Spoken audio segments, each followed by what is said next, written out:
Welcome to Storybound, where we're diving back into One Piece with the Baratie Arc. This will be a no spoiler review, minus some quick screens I'll be showing from the manga and a brief description about key characters and their basic arcs. I'll give a quick disclaimer beforehand, so please take some time to subscribe to join me on my journey through One Piece and for more weekly content. Let's dive into it. I felt like I was reading an Archie comic for the first few pages. The way the characters were goofing around back and forth, unwinding, and being introduced to the new character, trying to become head chef on a floating restaurant barge for seafarers. This arc is kind of chaos, and I'm here for it. We get comedy, action, betrayal, heartbreak, it's madness, and it all happens at the drop of a straw hat. Each new pirate and pirate crew are just top tier. I love the backstories we keep getting from them. Who has been to the Grand Line, who hasn't, who knows other pirates, the interworkings of pirates as a culture. I'm starting to feel deeply invested in this. One Piece has also managed to do something very quickly. I feel this world is massive already. So many different types of characters, cultures. It's deeply ingrained in every single character we see on the pages. Each one has so much personality to their own, even minor characters, and even their designs are all super polished and not thrown together without thought or meaning.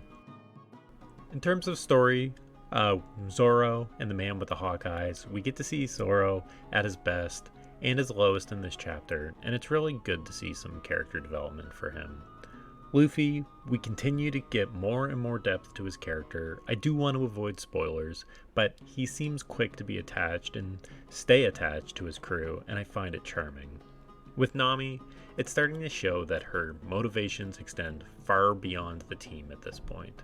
Although we don't get a ton of her in this arc, her contribution is definitely going to be a part of the next arc, and I'm looking forward to seeing it unveiled. I really love the new character who joins the team. He has an incredibly deep motivation, and I don't want to dig into spoilers on this character, but also just instantly a favorite already.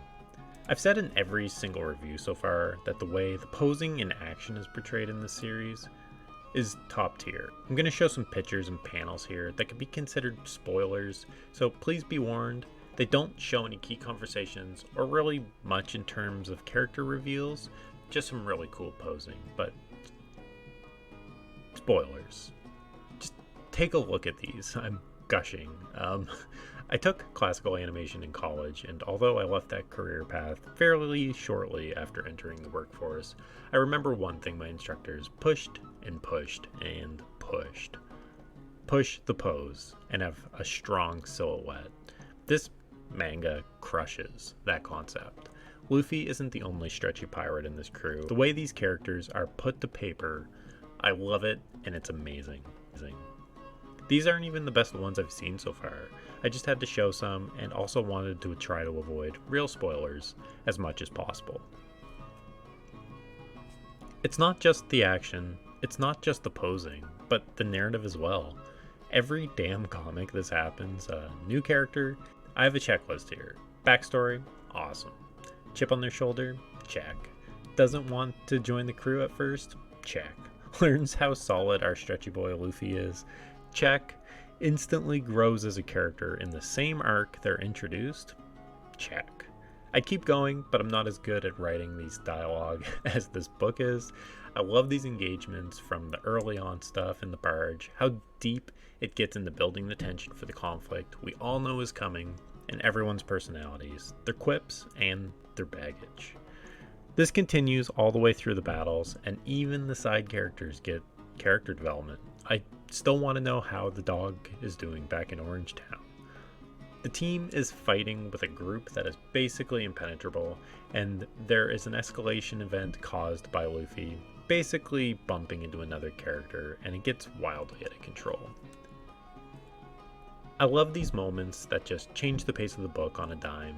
We jump around from something that reminds me of Calvin and Hobbes, then all of a sudden we're in a shonen, and then mid-power escalation and some of these high tier by this point of the manga, that is at least, pirates, that the group keeps encountering. I like how Luffy doesn't fall into the all his friends getting hurt or dying before he saves someone. It's not just him sitting around stewing, gaining power level, or whatever it is so far. It's actually more about him listening and watching and absorbing everyone's thoughts and emotions and taking it in until he can't handle it anymore and needs to step in. He's wildly considerate of others, and it's great to see him be able to just sit back, let people get things off their chests, and battle and monologue until it's time for him to step in. We continue to get some amazing side notes in here with the guy with the mushroom stash. And are the Buggy the Clown panels canon to the manga? I feel like I've heard that before. I'm starting to get pretty invested in that story. It seems like some pretty cool stuff's going on in there without digging too much into, I guess, spoiler territory. But this is another incredibly solid arc. Maybe my favorite so far. I'll probably do a bit of a review of the main arcs that I've covered up to this point after maybe Arlong or the following arc, and do a bit of a review and maybe even rank them, but we'll see where we are when we get there. Please like and subscribe if you want to see more weekly content on Storybound. Thanks again for watching, and as always, have a good one.